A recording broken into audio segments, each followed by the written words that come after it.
लेकिन सुबह में उठते ही हम टूथपेस्ट लेते हैं बाजार वाला, यानी कि 100% हम डिपेंडेंट मार्केट पर डिपेंड है।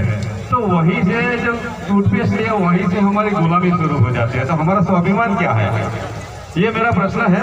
और यहाँ भी लोग पापड़ खाते हैं, अचार खाते हैं, सब कुछ खाते हैं जो, लेकिन इसको बनाने की मोनोपोली है जो भी है वो हम सीधा आपको सिखाने के लिए तैयार बैठे हैं। और अभी तक मेरे यहाँ 150 के लोग ऊपर आ चुके हैं, जो झारखंड से है, लद्दाख से भी है, तेलंगाना के कई लोग आ चुके हैं, और राजस्थान और महाराष्ट्र बार बार आते रहते हैं।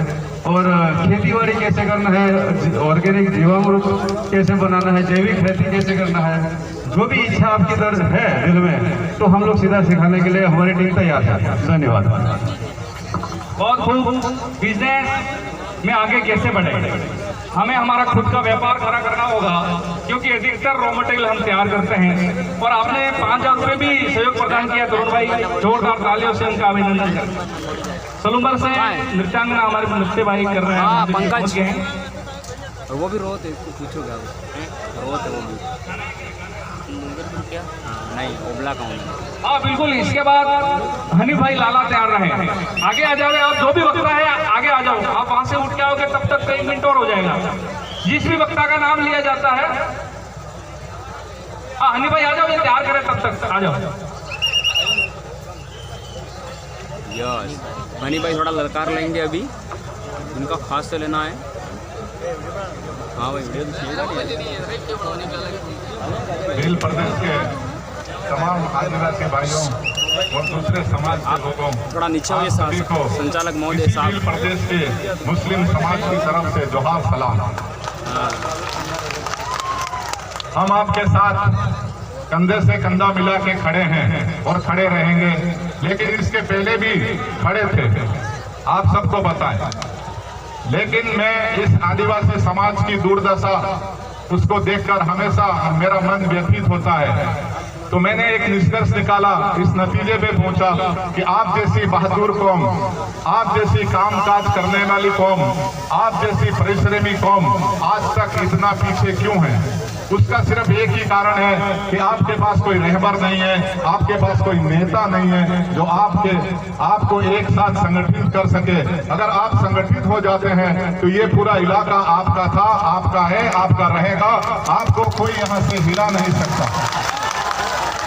मैं आपको एक बाज का एग्जाम्पल दूंगा। बाज पक्षी होता है जिसे हम लोग शाहीन कहते हैं, आप लोग ईगल कहते होंगे।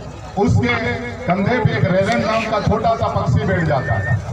वो बाज उसके साथ लड़ाई झगड़ा नहीं करता है, वो बाज अपनी उड़ान को ऊपर उठाता है, और जैसे जैसे उसकी उड़ान ऊपर उठती है वैसे वैसे ऑक्सीजन लेवल कम होता जाता है। वो रेवन पक्षी अपने आप ही वहां से कूद जाता है, अपनी जान बचा के भाग जाता है। इसी तरह से आप लोग भी अपनी उड़ान को ऊंची उठाओ, और इतनी ऊंची उठाओ कि जो लोग आपको गिराना चाहते हैं, जो लोग आपको धोखा देना चाहते हैं, वो खुद ही भाग खड़े हों। तो इसके लिए सबसे पहले आपको शिक्षा पे जोर देना पड़ेगा, क्योंकि आप लोग सिर्फ एक जगह पिछड़ गए। आप शिक्षित परिवार बहुत कम है आप में। पुराने जमाने में तो कोई पढ़ता ही नहीं था। आजकल भी जो पढ़ते हैं वो सरकारी स्कूलों में पढ़ते हैं, और सरकारी स्कूलों की हालत आपको पता है। या तो इस पूरे भील प्रदेश की जब भी आप मांग करो, सबसे पहली मांग करो कि यहाँ से जो प्राइवेट स्कूल हैं उन स्कूलों को आप लोग खत्म करो। जब तक आप सरकारी स्कूलों नहीं करोगे आपका भला होने वाला नहीं है, क्योंकि आपकी हैसियत, आपके पास इतना धन नहीं है कि आप प्राइवेट स्कूलों में जाके पढ़ाई कर सकें। मेरा आप लोगों से अनुरोध है कि आप भील प्रदेश जिस हिसाब से आप प्रदेश मांग रहे हैं, मुझे नहीं लगता कि इस हिसाब से तो आपको जो 5 किलो अनाज मिल रहा वो भी मिलने वाला आगे चल के। इसके लिए आपको ताबड़तोड़ रैलियां करनी पड़ेगी, बहुत संघर्ष करना पड़ेगा। इतना जल्दी कभी किसी को कोई चीज आज तक न मिली है न आगे मिलेगी। और हमने, अगर हम मुसलमानों की बात करें तो हमने इस प्रदेश को, इस क्षेत्र को बचाने के लिए 1574 दोपहर की 23 जून की दोपहरी में आपके साथ कंधे से कंधा लड़ा के 1000 हमारे मुसलमान उस हल्दी घाटी के पीले मिट्टी को लाल किया था। ये इतिहास गवाह है। और बरसों से हमारे नाम से इस पूरे क्षेत्र में एक बहादुरी का इनाम दिया जाता था, जो हम पठानों के नाम हकीम खानसूर के नाम से दिया जाता था। लेकिन आजकल इन सरकारों ने वो इनाम भी बंद कर दिया, तो हमें दबाया गया। लेकिन हम अपनी जगह पे बैठ चुके हैं, हमें अब आवश्यकता नहीं है। हमने अपनी मेहनत और मजदूरी से हम आगे बढ़ने की कोशिश कर रहे हैं। लेकिन आपको ये क्षेत्र पूरा आपका है, आपको एकजुटता दिखानी होगी, वरना आप आगे नहीं बढ़ पाओगे। मैं 4 शब्द कहूंगा जो हमेशा कहता हूं, न हम सफर न किसी हम नसी से निकलेगा, न हम सफर न किसी हम नसी से निकलेगा, ये हमारे पांव का कांटा है, हम ही से निकलेगा।